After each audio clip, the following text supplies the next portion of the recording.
నమస్తే. తెలంగాణలో phone tapping వ్యవహారంలో చాలా కీలకమైనటువంటి పరిణామం చోటు చేసుకోబోతుంది త్వరలోనే. దీనికి సంబంధించి కేంద్ర దర్యాప్తు సంస్థల్లో ఒకటైనటువంటిది ఎన్ఫోర్స్మెంట్ డైరెక్టరేట్ ఈడీ ఎంట్రీ ఇవ్వబోతుంది అనేది ఒక కలకలాన్ని, కలవరాన్ని కలిగిస్తుంది. ప్రధానంగా బీఆర్ఎస్ పార్టీ అలాగే ఇంటెలిజెన్స్లో గతంలో పనిచేసి ఈ ఫోన్ ట్యాపింగ్ వ్యవహారంలో ఇరుక్కుని ఇప్పుడు జైల్లో ఉన్నటువంటి వారు, అలాగే విచారణ ఎదుర్కొంటున్న వారికి మాత్రం ఇది ఒక రకమైనటువంటి షాకింగ్ న్యూసే అని చెప్పాలి.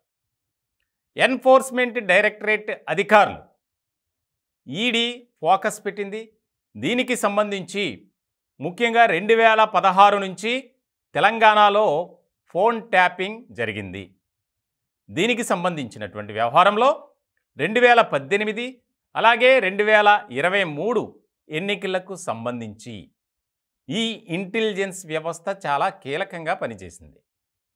దేనిలో అంటే ఒక పార్టీకి సంబంధించి, అది కూడా గులాబీ పార్టీకి అనుకూలంగా వ్యవహరించడం, వారికి సంబంధించినటువంటి డబ్బును పోలీసు వాహనాల్లో తరలించడం. ఇటువంటి సందర్భంలో ఇప్పటికే ఈ కేసులో అరెస్ట్ అయినటువంటి పోలీస్ అధికారులు ప్రణీత్ రావు, భుజంగరావు, తిరుపతన్న, అలాగే రాధాకిషన్ రావు. ఇప్పుడు తాజాగా మరొక అధికారికి నోటీసులు ఇచ్చారు. ఆయన కూడా విచారణ ఎదుర్కోబోతున్నారు. అడిషనల్ ఎస్పీ ర్యాంక్లో ఉన్నటువంటి మాజీ పోలీస్ అధికారి వేణుగోపాలరావు. ఇలాంటి సందర్భంలో చాలా కీలకమైనటువంటి అంశంగా ఇది మారబోతుంది. ఇప్పటికే ఈ కేసులో అనేక మంది ఫిర్యాదులు, మా ఫోన్ని ట్యాప్ చేశారు, మాకు సంబంధించినటువంటి కార్యాలయాలు, నివాసాల్లో సోదాలు చేసి ఎలాంటి అనుమతి లేకుండా తనిఖీలు నిర్వహించి మాకు సంబంధించినటువంటి డబ్బును ఎత్తుకెళ్ళిపోయారు పోలీసులు అని ఫిర్యాదు. ప్రముఖ వ్యాపారస్తులు అధిక సంఖ్యలో ఫిర్యాదులు చేస్తూనే వచ్చారు. అలాగే కొంతమంది అయితే మా ఫోన్లను ట్యాప్ చేశారు అనే దాని మీద కూడా కంప్లైంట్ చేశారు. డైరెక్ట్గా మీడియా ముందుకు వచ్చి కూడా మాట్లాడారు. ఇలాంటి సందర్భంలో ఇది కేవలం ఒక రాష్ట్రానికి సంబంధించినటువంటి విచారణ కాదు. కేంద్ర దర్యాప్తు సంస్థలైనటువంటి సిబిఐతో పాటు ఎన్ఫోర్స్మెంట్ డైరెక్టరేట్ అధికారులు ఈడీ కూడా రంగంలోకి దిగాలి. దానికి సంబంధించి ముఖ్యంగా కాంగ్రెస్ పార్టీ, అలాగే భారతీయ జనతా పార్టీ, అనేక మంది వ్యాపారస్తులు సిబిఐకి అలాగే ఈడీ అధికారులకు లేఖలు రాసినటువంటి పరిస్థితి.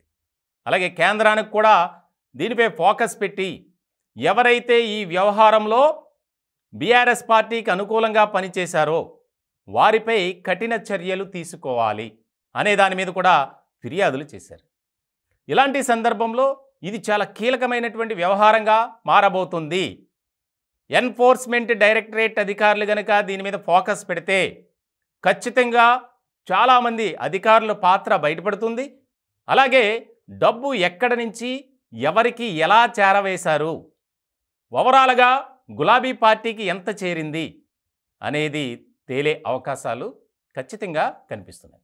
దీనికి సంబంధించి ఇప్పటికే ఒక ప్రాథమికమైనటువంటి రిపోర్ట్ను సిబిఐతో పాటు ఈడీ అధికారులు కూడా తెప్పించుకున్నట్లు, దాన్ని స్టడీ చేస్తున్నట్లు కూడా మనకు తెలుస్తుంది. చాలా ముఖ్యమైనటువంటి వ్యవహారంగా మారింది. దేశ చరిత్రలోనే ఇండియన్ టెలిగ్రాఫ్ యాక్ట్ ఈ ఫోన్ ట్యాపింగ్ వ్యవహారానికి లింక్ అయి ఉంది. సో ఇలాంటి సందర్భంలో నిగ్గు తేల్చేందుకు కేంద్ర దర్యాప్తు సంస్థలు రంగంలోకి దిగబోతున్నాయి.